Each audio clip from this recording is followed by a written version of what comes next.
Kami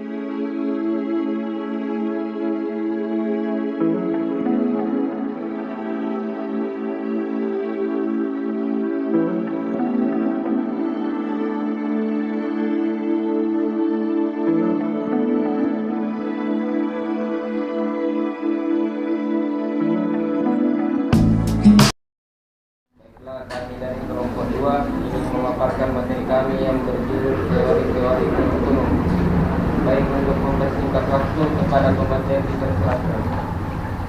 Yang pertama yang merupakan proses sistem pengelolaan dan diteruskan secara PMA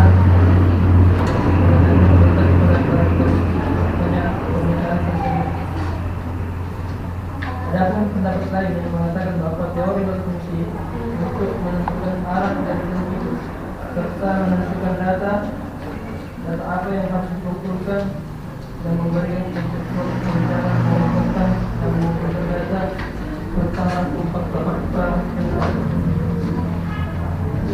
Dalam proses kurikulum ada banyak perkembangan yang terus-menerus ada yang dimana sejalan dengan perkembangan teori dan praktik pendidikan, di mana bervariasi sesuai dengan aliran teori pendidikan yang ditetapkan. Adapun secara teknologi, kurikulum berasal dari yang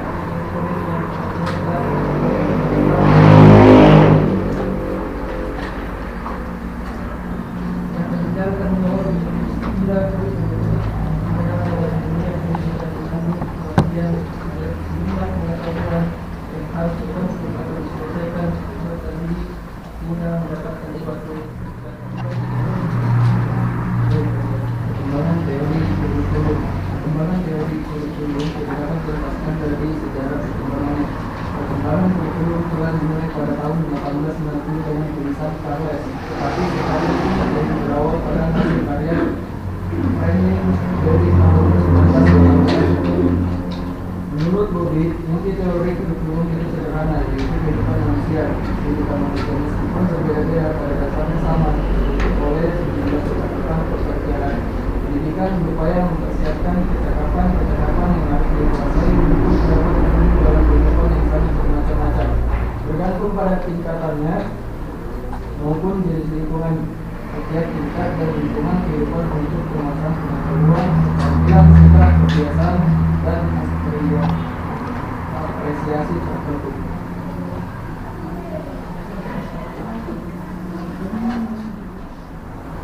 C. Sumber perkembangan kurikulum. Dari kajian sejarah kurikulum, kita mengetahui beberapa hal yang menjadi sumber atau landasan inti penyusun kurikulum. Pengembangan kurikulum pertama bertolak dari kehidupan dan pekerjaan orang dewasa, karena sekolah mempersiapkan anak bagi kehidupan orang dewasa. Kurikulum merupakan salah satu komponen utama pendidikan, sebagian dari penentu keberhasilan sistem pendidikan di suatu negara. Kurikulum dapat mengalami beberapa kali perubahan dan pengembangan, meskipun setiap kajian yang membahas tentang pengembangan kurikulum dapat dilihat dari berbagai definisi, sudut pandang maupun kawasan. Pada umumnya orang akan menafsirkan pengembangan kurikulum terutama di Indonesia sebagai suatu perubahan dalam konteks atau kawasan secara nasional. Pengembangan kurikulum pertama bertolak dari kehidupan dan pekerjaan orang dewasa, karena sekolah mempersiapkan anak bagi kehidupan orang dewasa. Kurikulum terutama isi kurikulum diambil dari kehidupan orang dewasa. Dalam pengembangan selanjutnya, sumber ini menjadi luas, meliputi semua unsur kebudayaan. Manusia adalah makhluk yang berbudaya, hidup dalam lingkungan budaya dan turut menciptakan budaya. Sumber lain penyusun kurikulum adalah anak. Dalam pendidikan atau pengajaran, yang belajar adalah anak. Pendidikan atau pengajaran bukan memberikan sesuatu pada anak, melainkan menumbuhkan potensi-potensi yang telah ada pada anak.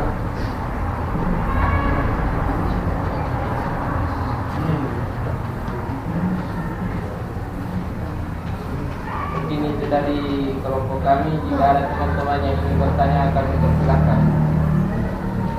Silakan bertanya.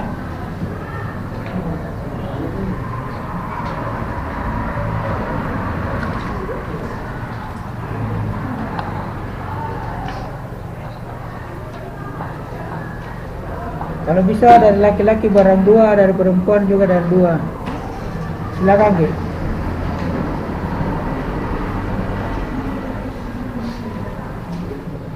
Ya, silakan. Assalamualaikum warahmatullahi wabarakatuh. Mengenai tentang teori kurikulum ada 3 dijelaskan. Sebabnya yang saya tanyakan adalah sumber perkembangan kurikulum. Di sini dijelaskan bahwa ada 3 pendekatan terhadap anak sebagai sumber kurikulum, yaitu kebutuhan siswa, perkembangan siswa, dan minat siswa.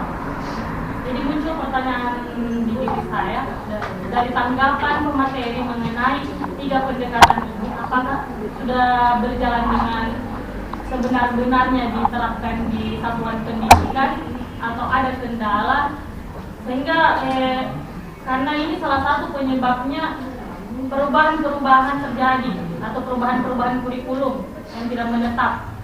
Jadi mohon penjelasan dari pemateri mengenai 3 pendekatan karena ini hal-hal mendasar sebelum kita turun ke satuan pendidikan.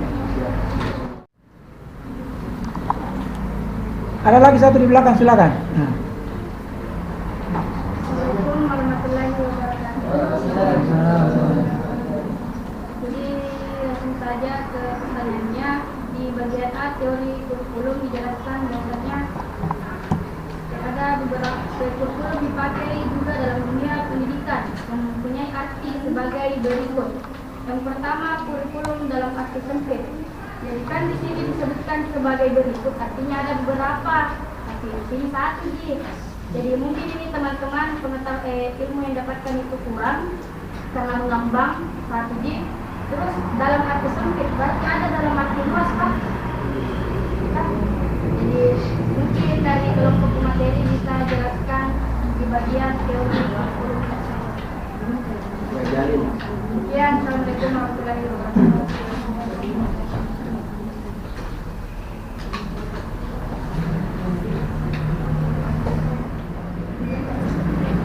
Apa tadi pertanyaannya yang pertama itu?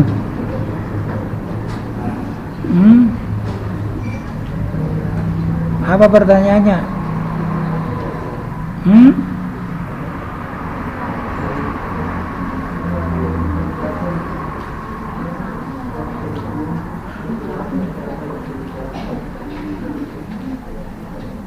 Apa yang ditanyakan tadi pertanyaannya?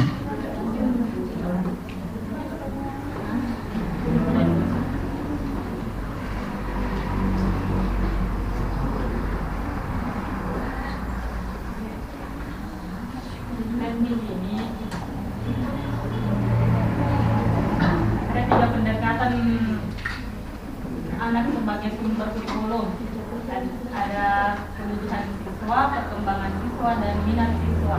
Jadi dipertanyakan bagaimana menurut pemateri mengenai 3 perkembangan tersebut, apakah sudah diterapkan di satuan pendidikan yang sebenar-benarnya, maksudnya diterapkan sehingga karena ini kalau dilihat perubahan kurikulum ini salah satu juga penyebab kurikulum itu tidak menetap, sudah mencapai tujuannya.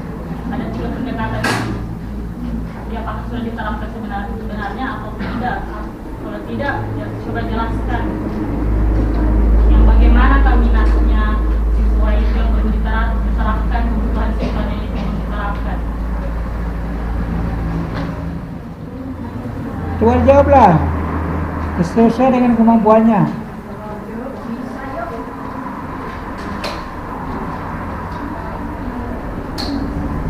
Karena ada minat, ada bakat. Apalagi satu tadi itu.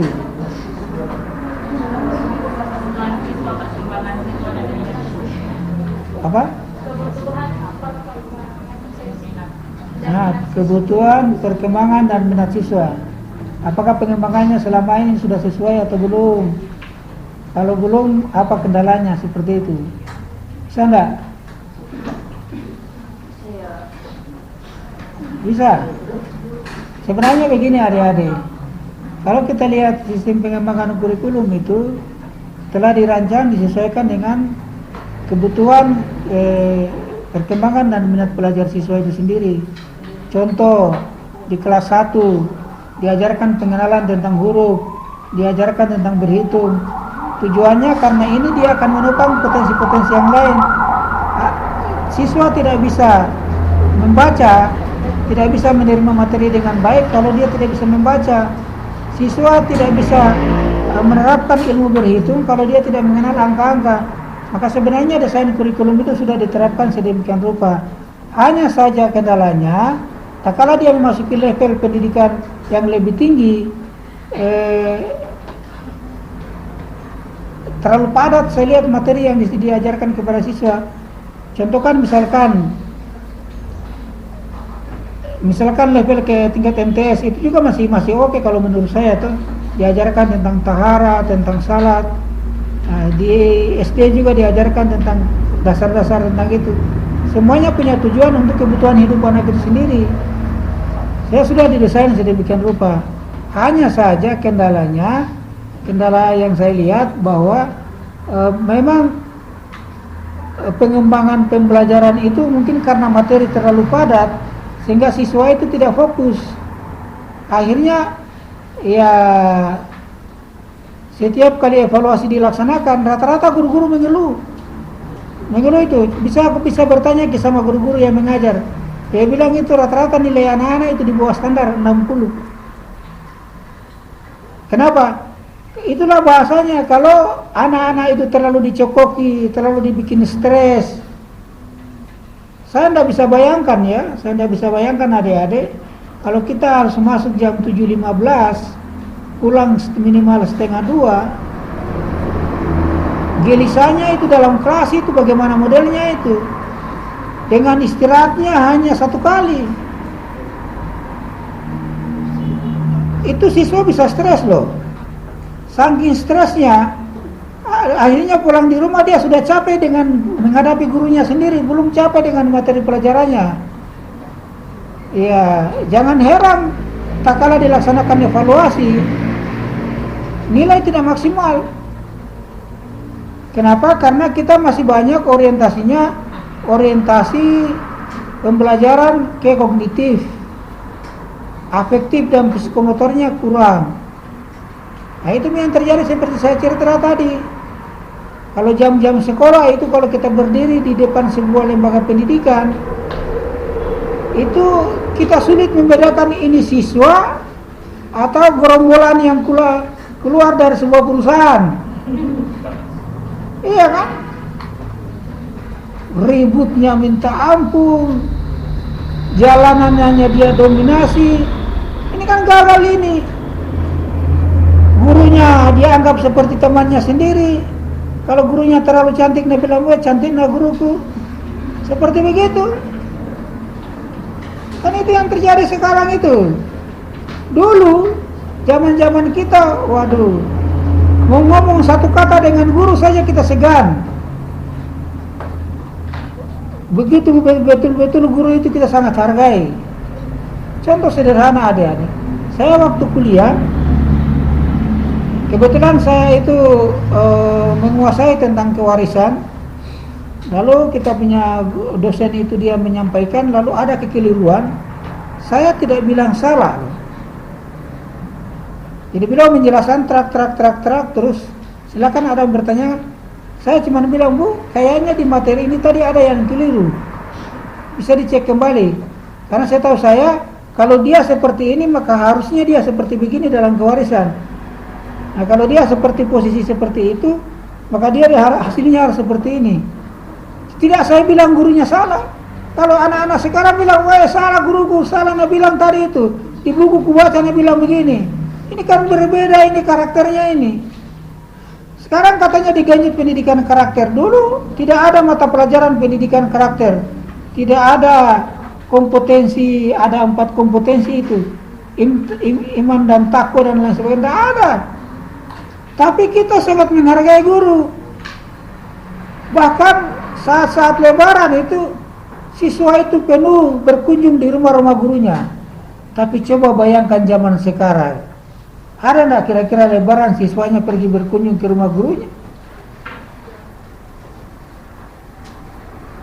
Kayak orang sudah hidup nafsi-nafsi. Zaman saya dulu, Lebaran itu, kalau Idul Fitri 14 hari itu tidak ada lain dikerja, saling kunjung mengunjungi. Kalau Idul Adha itu 7 hari itu tidak ada lain dikerja, saling kunjung mengunjungi. Jadi memang itu 1 minggu sebelum Idul Adha dan Idul Fitri itu sudah disediakan makanan, kue, apa segala macam. Jadi selama 1 minggu kalau Idul Adha orang hanya berkunjung dari satu tempat ke tempat yang lain. Sekarang pemerintah bikin aturan Lebaran cuma 1 hari, besok langsung masuk kerja.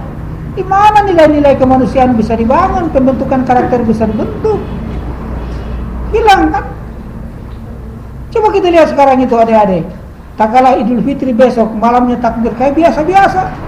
Tidak ada terasa itu sentuhan bahwa besok ini kita akan saling bersilaturahmi. Yang ada dalam pikiran, lusa sudah masuk sekolah lagi, lusa kita sudah kuliah, lusa guru sudah harus masuk mengajar lagi. Kenapa? Karena terlalu logika yang selalu dikedepankan. Kita terbawa dengan nuansa pemikiran di luar negeri. Di luar itu kan dia kalau pengembangan pendidikan kan dia kedepankan pemikiran-pemikiran rasional. Kalau kita di Indonesia ini sebenarnya ada 2 nilai-nilai Pancasila, ada unsur agama di dalamnya. Banyak nilai-nilai, bahkan lucu. Bulan Ramadan dulunya bulan ibadah, orang berlomba beribadah. Sekarang bulan Ramadan orang disuruh mengajar. Sampai di sekolah baru jam 9 pagi sudah begini-begini gurunya. Siswanya lebih-lebih lagi. Kenapa mengantuk? Tadi malam tadarus di masjid Ustaz. Katanya mau mengejar mutu kualitas kerja. Mutu kualitas kerja bagaimana orang sampai di sekolah begini-begini, miring-miring kiri kanan. Ini bukan kualitas lagi, ini penyiksaan namanya. Kan seperti itu. Jadi kalau kita mau bangun pemerintahan, mau bangun sistem, lalu logika kita yang selalu mau diandalkan, kan akhirnya rusak sendiri. Kalau zaman saya dulu, bulan puasa itu orang lomba tadarus mengaji karena kita tidak sekolah. Malamnya orang berlomba untuk ke salat tarawih. Sekarang baru 2 rakaat lihat ke belakang begini, habis jamaahnya. Iya kan? Kenapa? Karena pikirannya besok mau pergi sekolah lagi. Bayangkan kalau dia harus tarawih 20 rakaat. Kira-kira besoknya masih bisa konsen dah sekolah itu? Oh, tidak konsen, mengantuk kiri kanan, sudah merubuk kiri kanan. Bahkan ini bisa berdampak juga, bisa rawan kecelakaan. Kan seperti itu. Banyak kebijakan-kebijakan baru mau dibikin, tapi realitanya tidak efektif. Saya bilang, kenapa tidak kita berpatokan kepada yang dulu? Tahun 70-an, 80-an itu, orang dari Malaysia itu datang belajar di Indonesia loh. 70-an, 60-an, 50-an, 70-an, sampai 80-an itu, orang Malaysia, orang Singapura datang belajar di Indonesia. Sekarang terbalik, kita yang pergi belajar di sana. Padahal kalau kita hitung-hitung jumlah penduduk, kita penduduk terbesar nomor 4 di dunia. Tapi prestasi di olahraga, aduh, bisa lama-lama nomor 4 dari belakang. Paling cuma kalah dengan Timur Leste, Brunei Darussalam. Kan begitu. Padahal anggaran dikasih keluar bikin sana, bikin itu, atur sana, atur itu. Yang sejahtera anggota dewan, rakyat menderita. Pengumuman gaji naik berapa persen kemarin? 8% dengan 12% untuk pensiunan. Gajinya belum dinikmati sama PNS. Harga barang di lapangan kita sudah sakit kepala. Gula yang tadinya harganya 12.000 sudah naik jadi 14.000. Ini kan kita ini mengejar dunia kak? Yang juga semuanya dihabiskan di dunia. Kasih sisakan juga ada sisanya untuk akhirat. Sekarang kan kita hidup seperti nafsi-nafsi. Jangankan kita bicara di kota, di desa. Sama. Sekarang kalau kita jalan-jalan di desa cari TPQ susah. Zaman dulu, zaman saya rame. malam hari itu atau sore hari kita jalan di kampung-kampung itu, anak-anak itu tidak ada yang luntang lantung ke sana kemari, penuh di TPQ. Sekarang pergi cek anak-anak di rumah-rumahnya, tidak ada. Di mana? Ada di lapangan, ada di mana-mana. Kan ada yang rusak ini tatanan. Katanya pendidikan karakter, karakternya tidak jelas. Kalau saya ambil contoh yang sudah berhasil, terapkan contoh itu dan jalankan. Jangan lagi bikin program baru, buang-buang anggaran saja. Benar enggak? Contoh, kita berhitung. Pemerintah genjot pembangunan Bandara Kertajati di Jawa Barat. Macet kan? Biaya operasionalnya per bulan itu miliaran. Pemasukannya tidak mencukupi 25% untuk biaya operasional bandaranya. Makanya jangan segala-galanya diukur bahwa kalau sudah pikir begini pasti jadi. Ada campur tangan Tuhan di atas sana. Ini kereta api nih, kita tidak tahu juga sampai tahun kapan baru bisa kita naik kereta api ke Makassar. Mungkin saya tidak tahu ini kereta api ini sampai kapan ini baru bisa kita naik kereta api sampai di Makassar. Murah sih murah, tapi entah berapa presiden baru jadi kereta apinya itu. Boleh jadi kita punya anak, kita punya cucu belum tentu juga naik kereta api ke Makassar. Lucu lah, saya jujur adik-adik saya itu rajin baca buku loh. Saya punya, kalau buku itu sudah ribuan saya baca. Saya itu penulis. Waktu saya masih sehat itu adik-adik, saya sering menulis skripsi, tesis, disertasi. Tapi setelah saya jatuh sakit ini saya sudah tidak beraktivitas. Tapi kalau saya kasih sarjana anaknya orang, menantunya orang, cucunya orang, suaminya orang, istrinya orang, sudah banyak. Ya susah juga, tidak dibantu, kasihan. Bahkan anak bimbingan saya di Mangkoso ini sudah saya bimbing skripsi, masih salah, tidak ada perubahan juga. Bikinkan catatan lagi, pergi perbaiki, kasih kembali, masih sama juga. Ketiga kali bikinkan catatan perbaikan, suruh kembali, masih sama juga. Saya tinggal geleng-geleng kepala. Waktu itu saya sudah sakit seperti sekarang ini. Saya ngomong sama istriku, ini anak tidak bisa dipaksa. Terus tidak bisa juga dikasih biar begitu, tidak sarjana nanti anaknya orang. Saya tanya-tanyai, tidak adakah keluarga yang sarjana? Dia bilang, tidak ada Ustaz.